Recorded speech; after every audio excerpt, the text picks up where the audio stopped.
வணக்கம் நேயர்களே, நீங்கள் கேட்டுக்கொண்டிருப்பது அண்ணா சமுதாய வானொலி 90.4 அலைவரிசையில். இது இந்தியாவின் முதல் சமுதாய வானொலி. நேயர்களே, இப்பொழுது நாம் கேட்கவிருப்பது நமது அண்ணா சமுதாய வானொலியும் மதராஸ் உர நிறுவனமும் இணைந்து வழங்கும் பிரதமரின் பிரணாம், தாய் பூமியின் மறுசீரமைப்பு, ஊட்டச்சத்து விழிப்புணர்வு மற்றும் மேம்படுத்தலுக்கான திட்டம் பற்றிய தொடர் நிகழ்ச்சியின் 8ஆம் பாகம். இன்றைய நிகழ்ச்சியில் நெல் சாகுபடியில் பாய்ச்சலும் காய்ச்சலுக்குமான நீர் மேலாண்மை பற்றியும், அறுவடை பின்சார் இழப்புகள் மற்றும் பதப்படுத்துதல் பற்றியும் நமக்கு விளக்கமளிக்க உள்ளார் மணலி மதராஸ் உர நிறுவனத்தில் பணியாற்றும் உர விநியோகத்துறை மேலாளர் திரு கணபதி அவர்கள். வாங்க நிகழ்ச்சியை கேட்கலாம். நேர்களே, முதல்ல பிரதமரின் பிரணாம் திட்டம் பற்றின ஒரு சுருக்கமான விளக்கத்தை சார் நமக்கு வழங்க இருக்கிறாங்க. வாங்க கேட்கலாம். அன்பார்ந்த தமிழக வேளாண் பெருமக்களுக்கு வணக்கம். பாரத நாட்டின் மத்திய அமைச்சரவையின் பொருளாதார விவகாரங்கள் துறை 28/6/2023 அன்று நடந்த கூட்டத்தில் பிரதமரின் பிரணாம் என்ற திட்டத்துக்கு ஒப்புதல் அளித்துள்ளது. பிரதமரின் பிரணாம் திட்டம் என்பது பூமி தாயை மீட்டெடுத்தல், மண்வளம் குறைந்து வருவதை குறித்து விழிப்புணர்வு ஏற்படுத்துதல், பூமி தாயை வளப்படுத்துதல் மற்றும் சீர்திருத்துதல் என்பவையின் ஒருங்கிணைப்பாகும். நாம் பூமி தாயை காப்பது நம் அனைவரின் கூட்டு முயற்சியால் மட்டுமே சாத்தியமாகும். ஒவ்வொரு கிராமங்களும் அதன் அடிப்படை நிலையிலிருந்து செய்தால் மட்டுமே இவை சாத்தியமாகும். இந்த திட்டத்தின் முழுமையான இலக்கு என்பது வேளாண்மையில் ரசாயன உர உபயோகம் மற்றும் பூச்சிக்கொல்லி உபயோகம் என்ற பிரச்சனையிலிருந்து எவ்வாறு நாம் பூமி தாயை மீட்டெடுப்பது, எவ்வாறு விடுபடுவது என்பதே ஆகும். அதிக உணவு உற்பத்திக்காக அதிகப்படியான ரசாயன உரங்களையும் பூச்சிக்கொல்லி மருந்துகளையும் உபயோகப்படுத்தியதன் விளைவாக நமது பூமி தாய் தன் வனப்பை இழந்து வளமையை இழந்து உள்ளார். இதனால் மண்ணின் உற்பத்தி திறனும் குறைந்துள்ளது. மண் பரிசோதனை செய்து மண் பரிசோதனை முடிவுகளின்படி சமச்சீர் உர உபயோகத்தை கடைபிடிப்பது, நுண்ணுயிர் உரங்களை கடைபிடிப்பது மற்றும் இயற்கை உரங்களை வேளாண்மையில் பயன்படுத்துவதால் நமது மண்ணின் ஊட்டச்சத்தை பராமரிக்கலாம். இந்த தேவை இப்போது ஏன் ஏற்பட்டுள்ளது? இத்தோடு நில்லாமல் இவற்றுடன் இயற்கை வேளாண்மை, அங்கக வேளாண்மை முறைகளையும் கடைபிடிக்க வேண்டும். இயற்கை வளங்களை பராமரிக்கவும் பாதுகாக்கவும் புதிய தொழில்நுட்பங்களான ஒருங்கிணைந்த வேளாண் முறைகளையும், நுண்ணிய நீர்ப்பாசன உத்திகளையும், மூடாக்கு போடுதல், குறைந்த உழவியல் வேளாண்மை, பயிர் சுழற்சி போன்ற முறைகளை வேளாண்மையில் பயன்படுத்த வேண்டும். நிலையான நீண்ட நாட்களுக்கு நிற்பதான வேளாண் உத்திகளை கடைபிடிக்க நாம் நம்மை தயார்படுத்திக் கொண்டு மாற்றத்திற்கான முடிவில் நாம் செயல்பட வேண்டும். மாற்றம் தொடர்ந்து நடைபெற வேண்டும் என்பது அத்தியாவசியமான கலையாகும். நமது வளத்தை பெருக்கவும், சுற்றுப்புற சூழலில் ஏற்படும் மாசுவை கட்டுப்படுத்தவும், நீண்ட நாள் உணவு உற்பத்திக்கு உறுதியளிக்கவும் இந்த மாற்றம் தேவைப்படுகிறது. வளமான நீடித்த நிலையான வேளாண்மை தொடர்ந்து நல்ல எதிர்காலத்திற்கும் அடுத்த தலைமுறைக்கும் நீட்டித்து ஆதரிப்போம். மாற்றத்தின் அங்கமாகவும் விளங்குவோம். அடுத்து, நமது லட்சியம் வளர்ச்சியடைந்த பாரத யாத்திரை, விக்ஷித் பாரத் சங்கல்ப் யாத்திரை என்ற நிகழ்ச்சியை பற்றி நாம் தெரிந்து கொள்ள இருக்கிறோம். பிரதமரின் பிரணாம் என்ற திட்டங்களின் பலன்களையும், வேளாண்மையில் ட்ரோன்களை உபயோகத்தினை ஊக்குவிப்பதுவே இந்திய அரசின் உரத்துறையின் மிக முக்கிய பங்காக உள்ளது. சமச்சீர் உர உபயோக முறையை கடைபிடித்தல் என்ற நோக்கத்திற்காகவும் நானோ உரம் உபயோகத்தினை இந்திய அரசின் உரத்துறையானது வேறுபட்ட துறைகளையும் ஒருங்கிணைத்துள்ளது. அதில் உர உற்பத்தி நிறுவனங்கள், பிரதமரின் விவசாய செழுமை நிலையங்கள், வேளாண் அதிகாரிகள் மற்றும் சிறப்பு அதிகாரிகளையும் இத்திட்டத்தில் ஈடுபடுத்தி உள்ளது. பிரதமரின் பிரணாம் திட்டத்தின் முத்தாய்ப்பு யாதெனில், ட்ரோன்களை பெருமளவில் உபயோகப்படுத்துவது, செயல்முறை விளக்கம் செய்து காண்பிப்பது, நானோ யூரியா, நானோ டிஏபி, நீரில் கரையும் திரவ பூச்சிக்கொல்லி மருந்துகள், நீரில் கரையும் பூஞ்சான கொல்லி மருந்துகள் போன்றவற்றை வேறுபட்ட பயிர்களிலும் மரப்பயிர்களிலும் தோட்டக்கலை பயிர்களிலும் தெளித்து விவசாயிகளுக்கு காண்பிப்பது ஆகும். இந்த முன்னெடுப்பு ஆயிரக்கணக்கான ட்ரோன்களை செயல் விளக்கத்தில் நமது பாரத அரசு இறக்கியுள்ளது. இது 29 மாநிலங்கள், யூனியன் பிரதேசங்களில் உள்ள மாவட்டங்களில் செயல் விளக்கங்களை செய்து வருகிறது. இந்த செயற்கரிய செயலானது அனைத்து பொதுமக்களையும் விவசாயிகளையும் கவர்ந்துள்ளது. விவசாயத்தில் புதிய தொழில்நுட்பம் கடைபிடிக்கப்பட்டுள்ளது. இந்த வியத்தகு முன்னெடுப்பு முன்னெப்போதும் இல்லாத ஒன்று. PM பிரணாம் என்ற திட்டத்தின் நோக்கங்கள் உரங்களை, நிலையான நீடித்த விவசாய முறைகளை வேளாண் பெருமக்களிடம் விளங்கச் செய்யவும் பழக்கப்படுத்தவும் கொண்டு சேர்க்கும் கருவியாகவும் உள்ளது. இந்த திட்டத்திற்கு பெருமளவில் வரவேற்பு உள்ளது. லட்சக்கணக்கான மக்கள் இந்த ட்ரோன் தெளிப்பான் விதத்தினை கண்டுகளிக்கின்றனர். குறிப்பாக விவசாய பெருமக்கள் மிக்க ஆர்வமுடன் இதில் பங்கு பெறுகின்றனர். நானோ உரங்களை தெளிப்பதற்கும், நானோ யூரியா தெளிப்பதற்கும், மூட்டை நானோ உரங்களை தெளிப்பதற்கும், நானோ யூரியா மூட்டை யூரியாவிலிருந்து எவ்வாறு வேறுபடுகிறது, எவ்வகையில் அதிக பயனளிக்க கூடியதாக உள்ளது என்பதையும் நன்கு உணர முடிகிறது. இது சம்பந்தமாக தொடர்ச்சியாக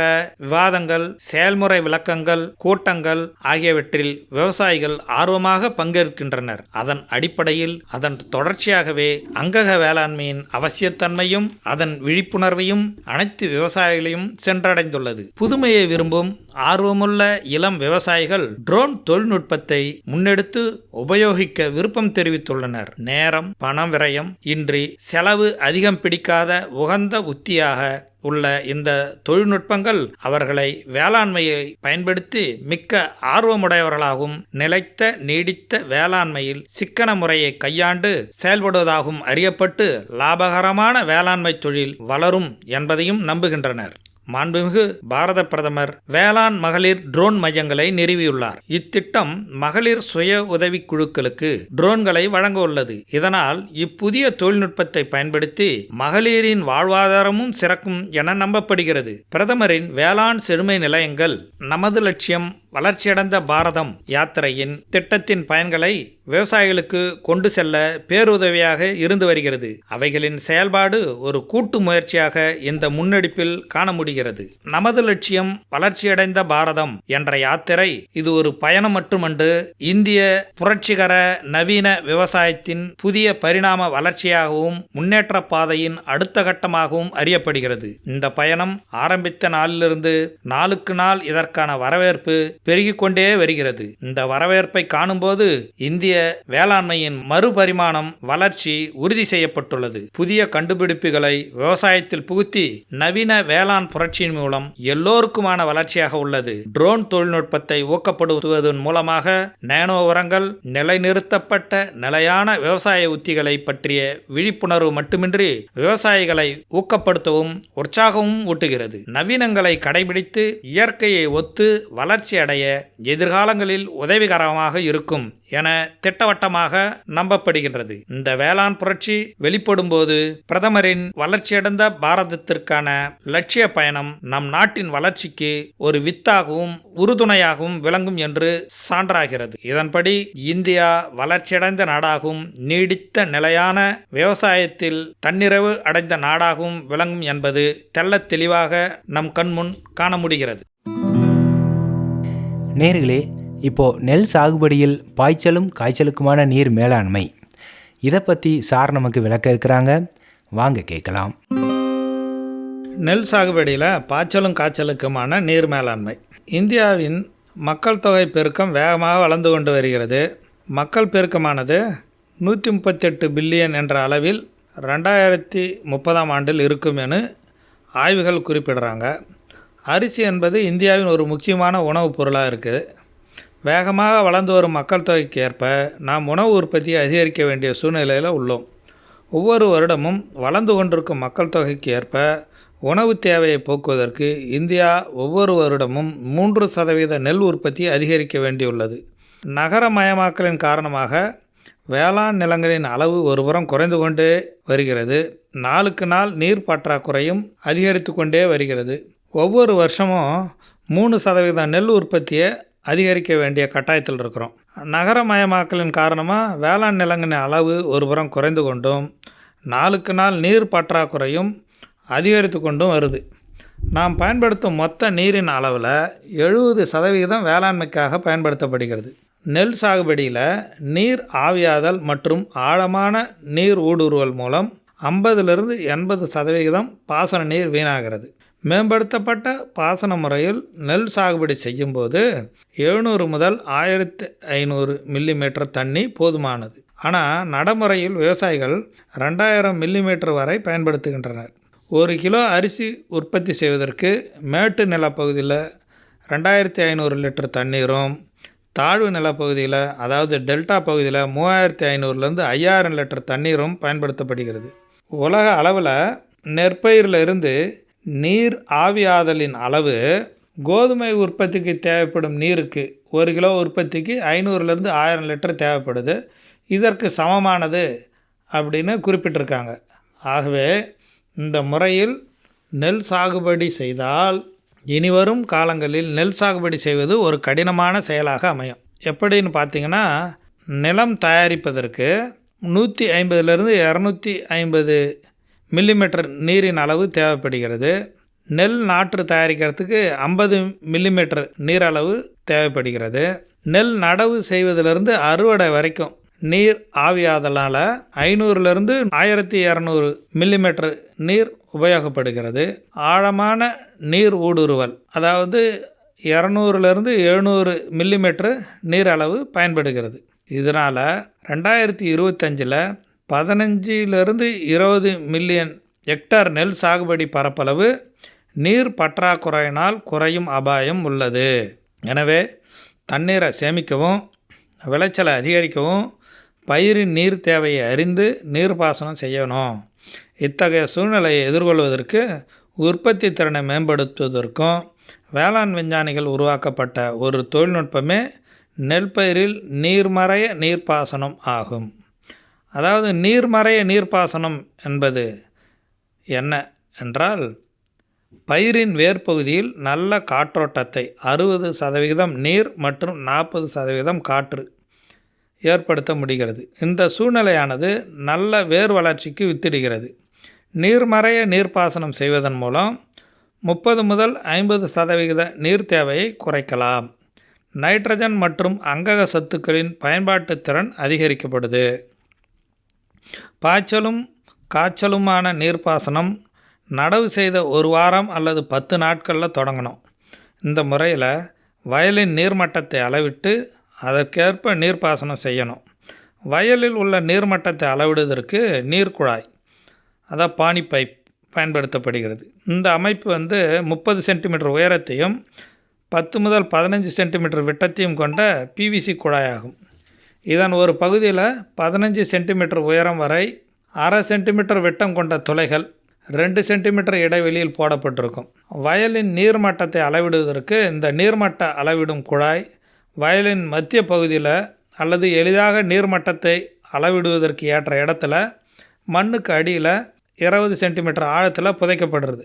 இக்குழாயின் மூலம் கிடைக்கப்பெறும் நீர்மட்ட தரவானது வயலின் சராசரி நீர்மட்ட அளவாக கருதப்படுது. நீர்மட்டம் தரையிலிருந்து 15 சென்டிமீட்டர் மட்டத்துக்கு கீழ் செல்லும்போது நீர்ப்பாசனம் வழங்கப்பட வேண்டும். பூத்தலுக்கு 1 வாரத்துக்கு முன் மற்றும் பின் பாசன நீர் தரைக்கு மேல் 5 சென்டிமீட்டர் மட்டத்திற்கு நிறுத்தி வைக்கணும்.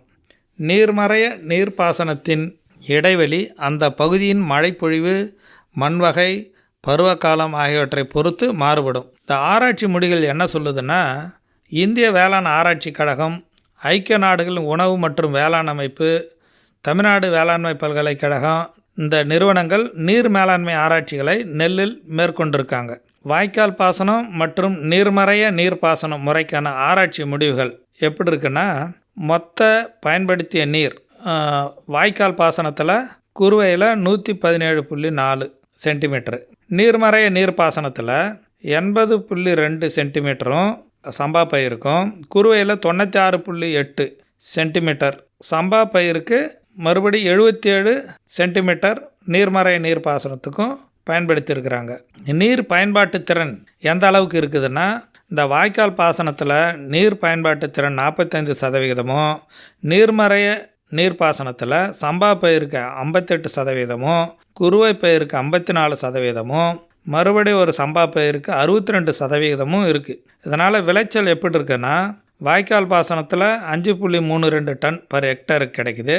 நீர்மறைய நீர்ப்பாசனத்தின் மூலமாக 4.63 டன்னு சம்பாவிலையும், குறுவையில் 5.21 டன்னும், மறுபடியும் இன்னொரு சம்பா ஆராய்ச்சியில் 5.17 டன்னும் ஹெக்டருக்கு கிடச்சிருக்கு. இந்த பாசன முறையில் வாய்க்கால் பாசனம் மொத்த பாசன நீர் அளவு 117.2 சென்டிமீட்டரு. நீர் பயன்பாட்டு திறன் பார்த்திங்கன்னா 58.5%. அதே நீர்மறைய நீர்ப்பாசன முறையில் மொத்த நீர்ப்பாசன அளவு பார்த்திங்கன்னா 94.7 சென்டிமீட்டரு. அதை நீர் பயன்பாட்டு திறன் 69.5%. இதில் பாசன நீர் சேமிப்பு 15-25%. மீத்தேன் வெளிப்பாடு குறைப்பு 30-70% இந்த நீர்மறைய நீர்ப்பாசன முறையில் கிடைச்சிருக்கு. வாய்க்கால் பாசனத்தை விட நீர்மறைய நீர்ப்பாசனத்தில் விளைச்சல் சற்று குறைஞ்சிருந்தாலும் நீரின் பயன்பாட்டு திறன் அதிகரிப்பு கண்டறியப்பட்டுள்ளது.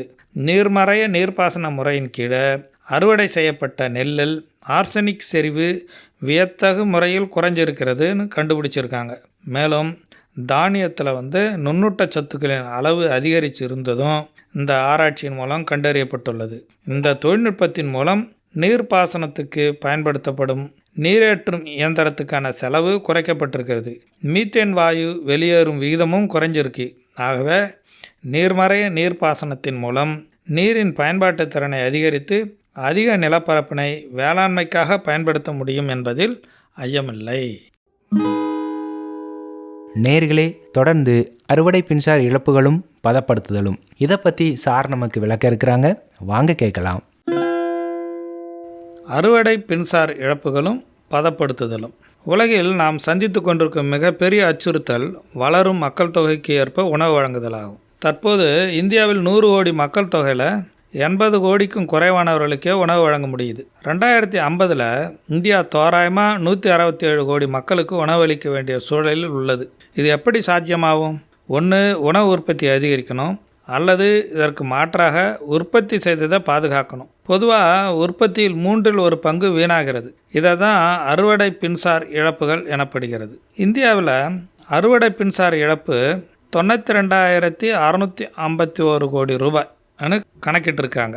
அறுவடைக்கு பின்ன 6% தானியங்கள், 6% பயிர் வகைகள், 7% எண்ணெய் வித்துக்கள், 15% பழங்கள், 11% காய்கறிகள் இவற்றில் இழப்புகள் ஏற்படுகிறது. இவை எந்தெந்த காலகட்டத்தில் இழப்பாகுதுன்னா, அறுவடையின் போது இழப்பாகிறது, அவற்றை கையாளும் போது இழப்பாகிறது, சேமிக்கும் போதும் இழப்பு ஏற்படுகிறது. சாதாரணமாக இந்தியாவில் குறைந்த அளவு நிலமுடைய விவசாயிகள் 80% பேர் இருக்காங்க.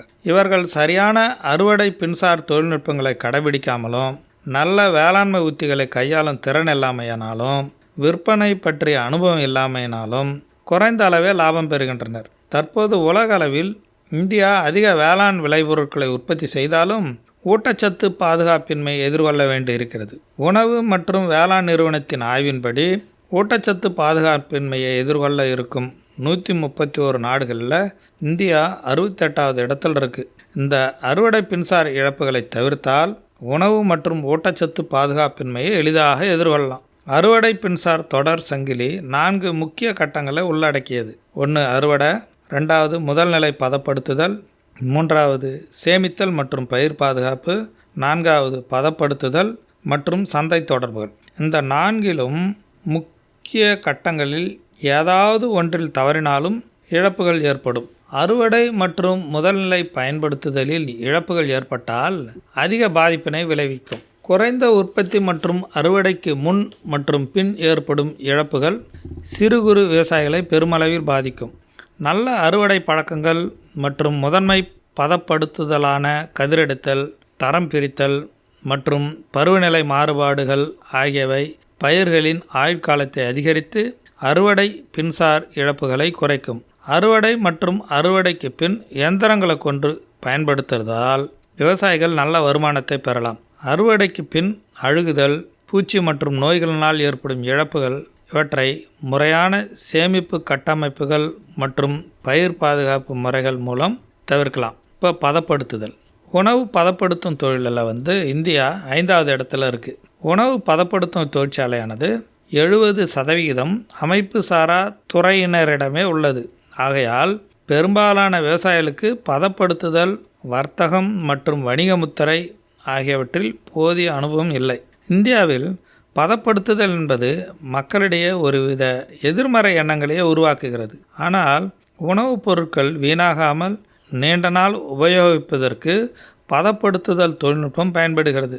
நமது நாட்டில் 75% மக்கள் கிராமப்புறங்களில் வசிக்கின்றனர். இவர்களில் பெரும்பாலானோர் விவசாயத்தில் ஈடுபட்டுள்ளனர். விவசாயம் ஒரு லாபகரமான தொழிலாக இருக்க வேணும்னா விளைபொருட்களுக்கு உரிய விலை கிடைக்க வேண்டும். இதற்கு வேளாண் பெருமக்கள் தங்கள் விளைபொருட்களை அப்படியே விற்காமல் மதிப்பு கூட்டிய பொருளாக மாற்றிவிட்டால் அதிக பயன் பெறலாம். பழங்கள் மற்றும் காய்கறிகளை உற்பத்தி செய்யும் விவசாயிகள் தனியாகவோ அல்லது கூட்டாகவோ பதப்படுத்தும் தொழிற்கூடங்களை நிறுவி பழங்கள் மற்றும் காய்கறிகளை பதப்படுத்தி விற்றால் அதிக வருமானம் ஈட்டலாம். பதப்படுத்தப்பட்ட உணவு பண்டங்களுக்கு உள்நாட்டு சந்தையில் வரவேற்பு கூடி வருகிறது. இவற்றுக்கு பலவிதமான காரணங்கள் கூறப்படுகிறது. அதிகரித்து வரும் தனிமனித வருமானம், பெருகி வரும் நகர்ப்புறங்கள், குடும்ப வருமானத்தை பெருக்க அதிக அளவில் பெண்கள் வேலைக்கு செல்வது, ஆண்டுதோறும் கூடி வரும் அதிக அளவு செலவழிக்கும் திறனுள்ள நகர்ப்புற நுகர்வோர்கள் போன்ற காரணங்களால் பதப்படுத்தப்பட்ட உணவுகளின் விற்பனை நாளுக்கு நாள் அதிகரிச்சுக்கிட்டு இருக்கு. பழங்கள் மற்றும் காய்கறிகளை உரிய முறையில் பதப்படுத்தி விற்பனை செய்கிறதுனால அதிக லாபம் பெறலாம். வாசனை பயிர்கள் வெப்பமண்டல நாடுகளின் முக்கிய பயிராகும். உலகளவில் இந்தியா வாசனை பொருட்கள் விளைச்சல் 61%, ஏற்றுமதியில் 39% கொண்டுள்ளது. வாசனை பொருட்களை பயன்படுத்தி தயாரிக்கப்படும் மசாலா பொடிகளை நாம் அன்றாட வாழ்வில் தினமும் பயன்படுத்தி வருகிறோம். நேரமின்மை, வேலைக்கு செல்லும் பெண்களின் எண்ணிக்கை அதிகரிப்பு போன்ற காரணங்களினால சிறுதொழில் முறையில் மசாலா பொடி தயாரிக்கும் தொழில் வளர்ச்சி அடைந்துள்ளது. வீட்டில் இருந்தபடியே முக்கிய தொழிலாகவும் பகுதி நேர தொழிலாகவும் செய்யலாம். தயார்நிலை உணவுப் பொருட்கள் அதிகப்படியான இடத்தை வகிக்கின்றன. அதாவது இன்ஸ்டன்ட் ஃபுட்டுன்றாங்க. கடந்த நூற்றாண்டிலிருந்தே உடனடி தயார்நிலை உணவுப் பொருட்கள் உற்பத்தி இந்தியாவில் அதிகரித்துள்ளது. தொழில் புரட்சியின் காரணமாக இவை அதிக அளவு உயரலாம். தயார்நிலை உணவுப் பொருட்கள் என்பவை குழந்தைகளுக்கான இணை உணவு, பிழியப்பட்ட பொருட்கள், ஆரோக்கிய உணவு, மசாலா பொடிகள், சட்னி மற்றும் தீனி வகைகளை உள்ளடக்கியது. கடந்த 5 ஆண்டுகளில் அடுமனை பொருட்களின் விற்பனை அதிகரித்துள்ளது. அடுமனை பொருட்கள் என்பது பேக்கரி ஐட்டம்ஸ். தற்போது இந்தியாவில் அடுமனை பொருட்களின் உற்பத்தி 31.5 லட்சம் டன் என கணக்கிடப்பட்டுள்ளது. இதில் ரொட்டி மட்டுமே 15 லட்சம் டன் மற்றும் பிஸ்கட்டுகள் 12 லட்சம் டன். இதில் 48% கிராம மக்களால் விரும்பி உண்ணப்படுகிறது. அடுமனை பொருட்கள் ரொட்டி தான் அதிக அளவில் மக்கள் விரும்பும் பொருளாகும். ஆகவே மிக சிறிய முதலீட்டில் ரொட்டி, பிஸ்கட், பப்ஸு, கேக் வகைகள் தயாரிக்கலாம். அறுவடை பின்சார் இழப்புகள் என்பது பயிர்கள் மட்டும் கிடையாது. பால் உற்பத்தியில் இந்தியா உலக அளவில் மிகப்பெரிய இடத்தை வகிக்கிறது. ஆண்டுக்கு 198.4 மில்லியன் டன் உற்பத்தி செய்கிறது. அதேபோல் 399.25 மில்லியன் டன் கரும்பும் 19,000 டன் கொக்கோவும் பயிராகிறது. இவை சர்க்கரை, கொக்கோ மற்றும் பால் சார்ந்த பொருட்கள், சாக்லேட்டுகள், மிட்டாய் மற்றும் பலவித பொருட்கள் தயாரிக்க பயன்படுகிறது. அதனால் இந்தியாவில் மிட்டாய் தொழிற்சாலைகளுக்கு நல்ல வரவேற்பு உள்ளது. ஃபாண்டட், பட்ஜ், டாஃபி, சாக்லேட், ட்ராஃபில், மார்சிபான், மார்ஷ்மெலோ, மிட்டாய், பிசின் போன்றவை தயாரிக்கலாம். மீன் மற்றும் இறைச்சியிலும் கூட அறுவடை பின்சார் இழப்புகள் ஏற்படுகிறது. இந்த இழப்புகளை தடுப்பதற்கு பதப்படுத்துதல் தொழில்நுட்பம் முக்கிய பங்காற்றுகிறது. முன்பு மீன் மற்றும் இறைச்சிக்கு உலர வைத்தல் தான் சிறந்த பதப்படுத்துதல் முறையாக இருந்து வந்திருக்கு. புதிய தொழில்நுட்பத்தால் 10-50% வரை மீன்கள் மற்றும் இறைச்சியை பதப்படுத்தலாம். வணிக ரீதியில் பதப்படுத்துவதால் ஏற்படும் நன்மைகள்: விவசாய பெருமக்கள் அதிக வருமானம் ஈட்டலாம், உற்பத்தி காலங்களில் ஏற்படும் சேதாரங்களை குறைக்கலாம், அதிக அளவு வேலைவாய்ப்புகள் உருவாக்க உதவியாக இருக்கும், பண்டங்களை ஏற்றுமதி செய்வதன் மூலம் நாட்டிற்கு அந்நிய செலாவணியை பெறலாம். இந்த வகையை பயன்படுத்தி விவசாயிகள் தங்களின் வாழ்வாதாரத்தை பெருக்கிக் கொள்ளலாம். நன்றி. நேர்கள் இதுவரை கேட்டது அண்ணா சமுதாய வானொலி மற்றும் மதராஸ் உர நிறுவனம் இணைந்து வழங்கிய பிரதமரின் பிரணாம் திட்டம் பற்றிய தொடர் நிகழ்ச்சியின் 8ஆம் பாகம். மீண்டும் அடுத்த நிகழ்ச்சியில் சந்திப்போம். நன்றி, வணக்கம்.